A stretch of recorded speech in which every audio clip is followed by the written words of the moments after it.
요한계시록 3장 1절에서 6절까지 말씀입니다. 제가 대표로 봉독합니다. 사대 교회의 사자에게 편지하라. 하나님의 일곱 영과 일곱 별을 가지신 이가 이르시되 내가 내 행위를 아노니 내가 살았다 하는 이름은 가졌으나 죽은 자로다. 너는 일깨어 그 남은 바 죽게 된 것을 굳건하게 하라. 내 하나님 앞에 내 행위에 온전한 것을 찾지 못하였노니 그러므로 내가 어떻게 받았으며 어떻게 들었는지 생각하고 지켜 회개하라. 만일 일깨지 아니하면 내가 도둑같이 이르리니 어느 때에 내게 이르는지 내가 알지 못하리라. 그러나 사대에 그 옷을 더럽히지 아니한 자 몇 명이 내게 있어 흰옷을 입고 나와 함께 다니리니 그들은 합당한 자인 영고라. 이기는 자는 이와 같이 흰옷을 입을 것이요 내가 그 이름을 생명책에서 결코 지우지 아니하고 그 이름을 내 아버지 앞과 그의 천사들 앞에서 시인하리라. 귀 있는 자는 성령이 교회들에게 하시는 말씀을 들을지어다. 아멘. 네, 오늘 말씀은 사대 교회에 주시는 말씀입니다. 사대는 어제 말씀 살펴본 두아디라 교회의 두아디라 지역의 동남 방향으로 약 48km 떨어진 곳에 있는 도시입니다.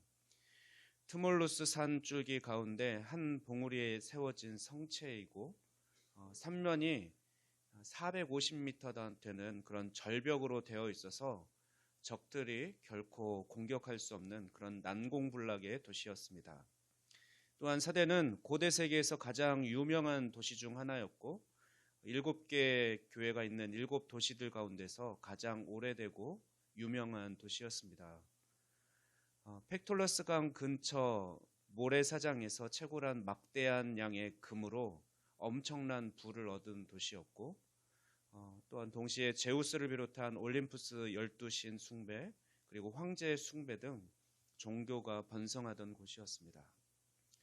그런데 이런 난공불락이었고 부유했던 사대는 안일함 속에서 역사적으로 2번에 걸친 함락을 거치게 되고 함락당하게 되고 또 정복자들의 우민 정책으로 그 강성함이 사라졌고 도시 전체가 무기력하게 됩니다. 사대교회는 처음에는 그 도시의 규모처럼 크고 또 돈도 많고 활동을 많이 하던 그런 살아있고 활력 넘치는 교회였지만 그 사대 지역의 분위기를 닮은 것처럼 결국 나중에는 무기력하고 죽은 것 같은 교회가 되었습니다. 오늘 본문 1절 말씀 보면 그리스도는 이런 사대 교회의 자신을 소개하기를 하나님의 7 영과 7 별을 가지신 이로 소개하고 있습니다. 하나님의 7 영을 가졌다는 것은 곧 성령을 가졌다라는 것인데 이는 성령님께서는 죽은 대상에 생명을 불어넣는 역할을 하시기 때문에 죽은 자와 같은 사대교회의 생명을 불어넣기 위해 그리스도를 하나님의 7 영을 가지신 분, 성령을 가지신 분으로 소개하고 있는 것입니다. 또한 7 별을 가지신 분은 앞서 에베소 교회에 보낸 편지에서 살펴보았듯이 7 천사를 가진 분으로서 그리스도는 자신이 사대교회를 지키는 천사를 다스리는 분임을 말씀하시면서 사대교회에 대한 하나님의 주권을 강조하고 있습니다. 로마 황제들은 자신들의 힘이 지구를 넘어서 행성, 별들까지도 자신들의 통치력이 미칠 수 있다라는 그런 생각을 가지고 있었고 그렇게 믿는 이유를 또 그렇게 동전들을 발행할 때 자신들의 그런 반신, 신의 모습을 함께 별 7개를 그려 넣어서 동전을 만들었습니다. 그러므로 그리스도께서 7별을 갖고 있다라고 반복해서 이렇게 각 교회들에게 언급하신 것은 예수 그리스도께서 로마 황제들보다도 더 뛰어난 주권을 가지신 분임을, 그들이 7별에까지 영향을 미치지만 그리스도는 그리스도의 손에 그 별들이 있음을 7별을 가지신 분임을 분명하게 알려주고 있는 것입니다. 다른 교회들은 처음에는 대부분 칭찬을 하죠. 내가 안다라고 말씀하시면서 칭찬으로 시작합니다. 그러나 사대교회는 어떻습니까? 곧바로 책망이 나옵니다. 1절 하반절 말씀을 보면 살았다는 이름을 가졌으나 죽은 자로, 죽은 교회로 그렇게 묘사하고 있습니다. 또한 2절 하반절 말씀은 내 하나님 앞에 내 행위에 온전한 것을 찾지 못했다라고 그렇게 말씀하십니다. 이는 앞서 서머나 교회가 책망할 것이 없고 오직 칭찬받을 것만 있었는데, 그와 상반되게 사대교회는 그리스도께서 사대교회를 얼마나 부정적으로 여기시는지 책망할 것만 있는 교회로 그렇게 묘사하고 있습니다. 주님께서는 그나마 그 교회의 존재가 아주 없어지지 않고 겨우 호흡이 붙어 있는 교회로 그렇게 소생시키려는 의도에서 남은 바 죽게 된 것을 굳건하게 하라라고 명하십니다. 4절 말씀에 그 옷을 더럽히지 아니한 자 몇 명이 깨어 있어서 교회를 회생시키기를 기대하면서 편지를 보내고 있습니다. 그리스도는 이런 사대교회를 포기하지 않으시고 죽어가는 사대교회가 다시 생명을 회복할 수 있도록 그렇게 바로잡을 수 있는 말씀을 주십니다.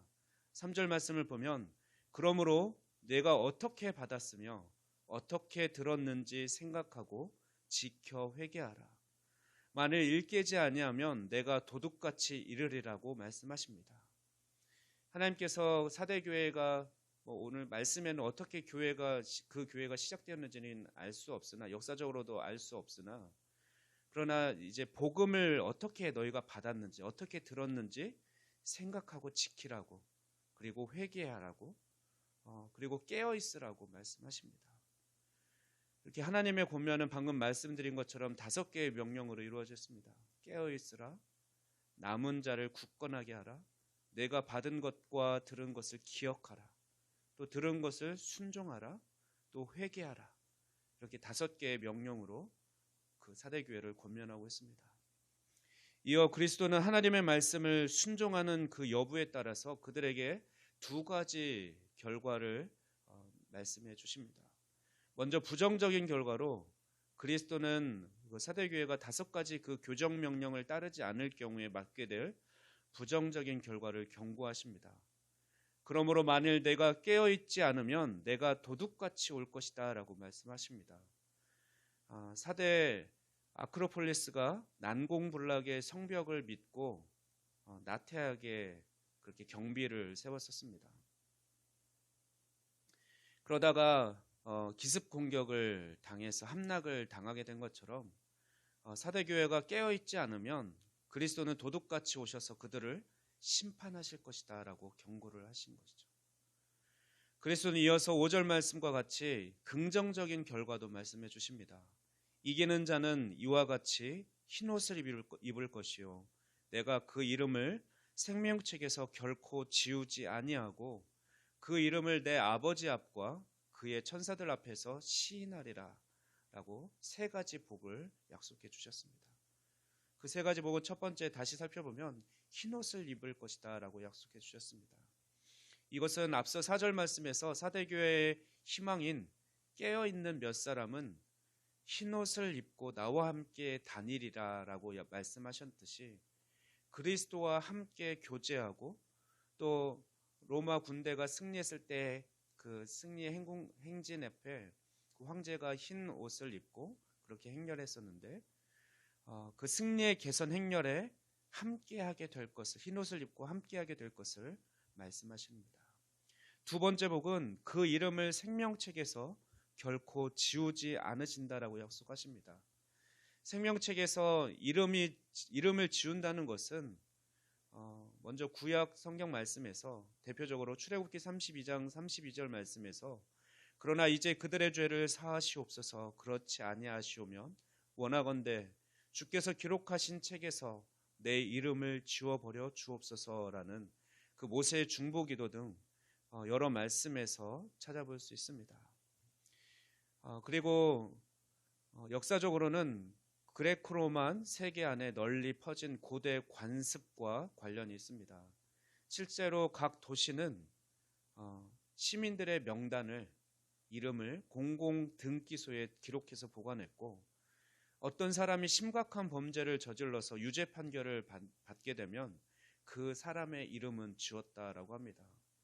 예를 들어 아테네에 사형 판결을 받은 시민이 있을 경우 사형이 집행되기 전에 그 시민 명부에서 그 이름을 삭제했다라고 합니다. 죽어가는 사대교회에서 안일함이라는 치명적인 죄를 극복한 성도는 누구든지 그 이름이 생명책에서 지워지지 않을 것이며 하나님 나라 시민으로서의 지위가 보장될 것을 약속해 주신 것입니다. 또 약속하신 세 번째 복은 마지막 심판 때에 그리스도께서 내 편이 되어주신다, 옹호자가 되신다는 것을 약속해 주셨습니다. 예수님께서 이 땅에 계실 때 제자들에게 누구든지 사람 앞에서 나를 시인하면 나도 하늘에 계신 내 아버지 앞에서 그를 시인할 것이요 라고 마태복음 10장 32절 말씀과 또 누가복음 12장 8절 말씀에서는 하나님의 천사들 앞에서 그를 시인할 것이다 라고 말씀하셨는데 사도 요한은 요한계시록에서 이 두 구절을 결합시켜서 그 이름을 내 아버지 앞과 그의 천사들 앞에서 시인하리라고 그런 약속을 주신다라고 기록하고 있습니다. 이제 말씀을 정리합니다. 사대교회는 겉보기에는 크고 돈도 많았고 활동도 많아서 살아있는 교회 같았습니다. 그러나 그 중심을 꿰뚫어 보시는 주님은 그 사대교회가 죽어있는 교회라고 책망하셨습니다. 저는 말씀을 준비하면서 과연 우리 작동교회는 어떻게 하나님께서 평가하실까 생각해 보았고 또 책망받지 않도록 더욱 깨어있는 교회면 좋겠다라고 또 그런 내가 되어야겠다라고 결단하였습니다.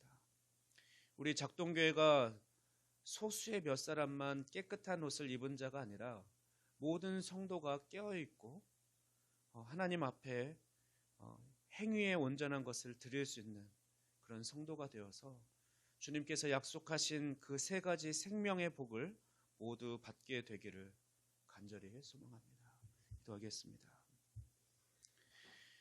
이 세상의 창조주이시며 심판자가 되시고 우리의 중심을 보시는 하나님, 오늘도 말씀을 통해 우리의 정체성을 깨닫게 하시고 또한 우리의 모습을 돌아보게 하시니 감사합니다. 주님 앞에 서게 될 그날까지 늘 깨어 있어서 이 땅과 교회의 소망이요 또 하나님의 기쁨이 되기를 원합니다. 우리가 하나님 나라 시민된 그런 합당한 삶을 살아갈 수 있도록 붙들어 주시옵소서. 그리하여 우리 모두 약속하신 그 복을 받게 되도록 축복하여 주시옵소서. 감사드리며 이 모든 말씀 우리 주 예수 그리스도의 이름으로 기도하옵나이다. 아멘.